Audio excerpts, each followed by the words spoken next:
একদিন ভোরবেলা গ্রামের একটি সাহসী মোরগ খাবারের খোঁজে বের হয়েছিল। মোরগটি খাবার খুঁজতে খুঁজতে গভীর জঙ্গলের ভিতরে ঢুকে পড়ে। চারিদিকে বিশাল গাছ, ঘন ঝোপ আর অচেনা পথ। অনেকক্ষণ এদিক সেদিক ঘুরে তাকালো, কিন্তু সে গ্রামের রাস্তা খুঁজে পেল না। মোরগটি ভয়ে পেয়ে গেল আর দাঁড়িয়ে ভাবতে লাগলো, এখন আমি কি করব? কেউ যদি আমাকে দেখে ফেলে তাহলে তো বড় বিপদ। ঠিক তখনই ঝোপের আড়াল থেকে একটি চালাক শিয়াল মোরগটিকে দেখতে পেল। শিয়ালের চোখ চকচক করে উঠল। সে মনে মনে বলল, আহা, এটা আমি কি দেখলাম! আজ তো আমার ভাগ্য খুলে গেছে। এত মোটা একটা মোরগ একেবারে একা, আজকের খাবার আর খুঁজতে হবে না। এই বলে শিয়াল ধীরে ধীরে মুরগের কাছে এগিয়ে গেল। শিয়াল মুরগের সামনে গিয়ে মোরগকে বলল, ভয় পেও না বন্ধু, আমি তোমাকে জঙ্গল থেকে বের হওয়ার পথ দেখিয়ে দেব। আগে একটু কাছে এসো।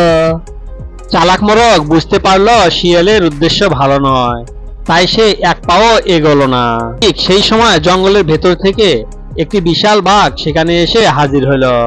বাঘ শিয়ালকে ধমক দিয়ে বলল, এই শিয়াল, এক পাও সামনে এগোবে না। এই মোরগ এখন আমার শিকার।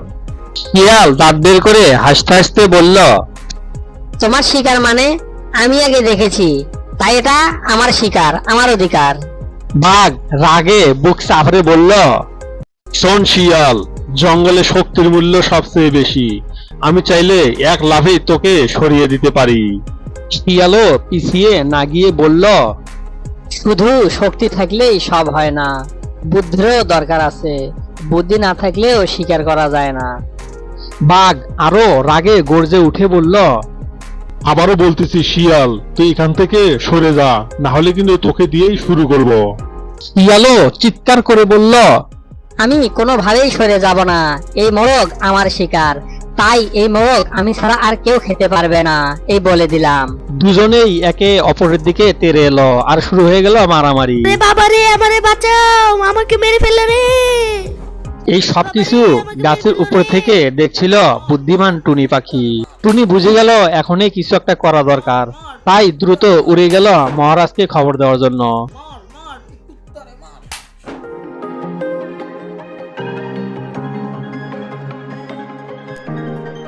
মহারাজ, বাঘ আর শিয়াল আপনার অনুমতি না নিয়ে শিকার নিয়ে জঙ্গলে মারামারি করছে।